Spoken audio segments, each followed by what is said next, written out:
Bills disappeared upstairs with the little sickly girl. But me, I'm here to see the blind woman. I hear she did it on purpose. Tore a donkey tail out of the earth and smeared its milky sap directly in her eyes. It must have stung her hands and face bad and maybe left marks on her fingers. Near Santa Fe, men, women, and children are always getting possessed of this sort of ecstasy and seem like taking pleasure in swallowing poison and fire and stepping on scorpions and such like. But it ain't superstition like the government tried to tell me in the last war. Superstition, I know. That's when you got to tie your right foot afore your left. Or when, like they say, you can shoot your brother when he wears gray, but not if he wears blue. It does make a sort of sense, long as you don't look at it head on and just leave it ghostly in the peripheral. But Bill don't like superstition. He explained it all to me after we strangled that poor boy at Fort Smith. We done nothing except kill him for 2 years, and now you boo-hooing over another one, he growled. And I thought and thought about it and figured he was right. But the blindness is no superstition. Even Bill's got to know that. I turned from the lamps and laughter and followed the proprietor to the musky rear of the whorehouse. He ain't Anastasio like it was during the Mexican War. He's someone smaller and younger than I. I guess Anastasio would be now. But with his same unreadable black eyes like pools of tar, sullen and restless. He leads me down a short flight of steps and under a wooden lintel so low I gotta stoop. You speak English? He jerks his head vaguely without comprehension. I seen a Roman priest here today. You people say at the end of the day love of God and love of woman are one and the same. Guess that's how come at the end of the day you got the prostitutes, prophets, and padres all under the same roof. Bill thought that one was funny when I told him. It don't have much effect on Antasio's air. Pardon, senor, he mutters. It nearly shoves me into a chair. I can't hardly see for the darkness. The room's lit only by 2 candles set afore a holy picture in the far corner. It's the same picture as 16 years ago. A gloomy and gory Jesus on a cross with white and wild eyes rolling back in his head.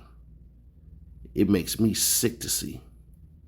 I don't take much stock in any sort of Jesus, but if I got to choose, I prefer Jesus, the Good Shepherd, or Jesus, bless the little children. I have my own fondness for children, if you can believe it. Maybe she's lighting specifically for my benefit.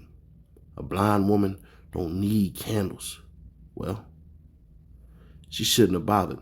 I stared at his face with distaste, so disturbed I don't notice her already sitting across from me. I suffer a whole series of shocks. First, that she's in the room and I didn't know it. Second, that's her hair still the thick, darkish red I remember, untouched by the intervening years. Her face ain't so lucky. The third shock, pocked and wrinkled and spotted and pouched unpleasantly. She looks old. A lot older than me, anyhow. It's a shame. She'd been a real beautiful woman once if I hadn't been for the eyes. Her eyes, like the eyes of Jesus, don't look maybe. How'd you expect? They're mostly shut. And I wish she'd just shut them all the way and be done with it. That way, she looks soft and gentle, so as to guard the hearts of men. But problem is, she don't shut them. There's always that sicking white and wild stripe Antasio told me had ruined her for ordinary work. We cannot always keep the ones with holy sickness, he confided in me in his odd English. That cold night in January of 47, I've been left in New Mexico territory to rot with 1,000 other American soldiers, liable to die like dogs out of bloody shits. There are who are called La Dosalidas, the ungentle ones. Her breath comes in, laid with shudders. I watch the whites of her eyes flicker and dart. I feel strangely that she's watching me. Without my meaning to, my own breath shifts to match her pace, slow, deliberate. Each hauled from below like one of the last few of a precious cachet. Her spired, webbed hands creeps across the table to find mine, lean and hairy. Te recuerdo, I jump a little. You are changed. Her voice is aged, but clear, neutral, like she don't care so much whether or not I have. You too, Esperanza? I say hopefully, uneasy. I wonder, what is it that she can see? I lift my other hand and trace the scar across my cheekbone, clumsily stitched and even more clumsily healed. A habit developed after prayer schools trampled it at Little Rock. The poor horse did it on accident, but that don't stop me from getting rid of him. The face as an eternal consequence ain't been a good thing in the winter. There's a war again, but it ain't with the Mexicans this time. It's against ourselves. I figured that might impress her, but she don't respond to the news. You are a murderer and a thief, she said simply in the same neutral level tone. You are a whore and a liar. My fingers tighten slightly around her wrist. Her pulse carries the beneath and holds with maddening indifference. It ain't like any more killer or thief than I ever was. You ever lay night after night after night on a rock dizzy and burning and freezing with pain, groaning for death that never comes? And wasn't anyone cared? Soon as I could walk, they threw me back up on a horse and marched me through Arkansas. It's the 8th Mississippi Cavalry, as she stole that from me. It's as tied to me to kill me. Bill and me took our due. I figured we'll be in California come spring. I ain't no thief. I think of the Strangle Boy, his tongue lolly and purple from a blue and yellow face. And that guard was just another grayback. I believe I shot dozens of others afore him. They don't count neither. They're enemies, the Union. My knuckles are nearly white. I slacken, surprised and pause to see if Esperanza is at all moved. You are making a confession? Nah, I ain't. I'm here for prophecy, not forgiveness. I don't need it. And you was wrong that last time about Bill. He never hurt no one. My mind glances back suddenly over the stretch of 16 years of my old farm in Greene County, the venture, the loss, and despair, the faint shimmer of escape I thought the army would afford me one last time. Foolishness. Vanity of vanities. I cleared my throat. Bill's a heartless old bastard, but he's all right. He's all I got now. What is it you want? Prophecy, goddammit. My fist hits the table with a reasoning bang. You costed me 5 times as much as any other girls. I'm ashamed to say what I dreamed the past couple of months in those quiet hours, twixt and waking up in sleep. I dreamed maybe she'd love me this time. Maybe this time she'd know I was different from the others. The Bills and Tassio, she knew best. Maybe I could rescue her. Maybe the red hair and milky eyes I couldn't forget would remember me. Te recuerdo. Did she say? Does she know who I am? I'd rather she don't. And for a fleet second, I know what the Mexicans know about the love of God and women. Esperanza's eyelids fluttered open to reveal the amber crescents of irises long since out of use. She paints in haggard and rhythmless breaths. You are a slave to yourself in a dark world, she rasped. No soft cleaners now. I try to scrunch up some disgust for this old hag I'd come to worship. You trusted the lies of a man? And the false burdens of time and distance, of flux, of entrance and exits? You are blind in your sight, finding to follow the narrow path of the real. The self not itself emptied of itself. This alone is worthy of your life and of your death. She throws her head back and wails, a long high wail, like a coyote's, containing within itself the nameless grief of thousands of years, the howl of the desolacies. Her hand creeps along my arm, my skull starts to burn. The room whirls white hot.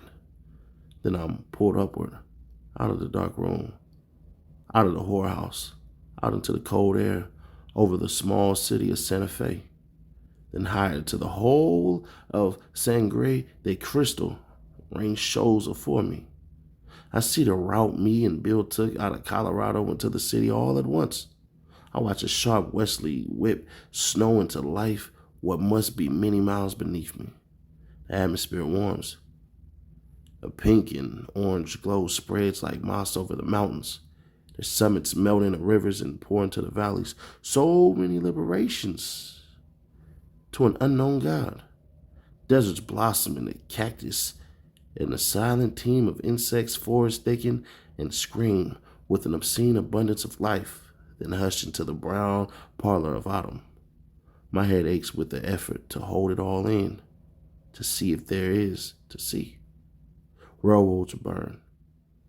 Crisscross like snakes of poison veins, they dart through the Rockies, through the country and south of the city. Noise and smoke like you couldn't imagine ascend to the heavens. Santa Fe explodes in concrete and lights. Nights and days pass with bewildering rapidity as fire and poison and concrete stretch and stink.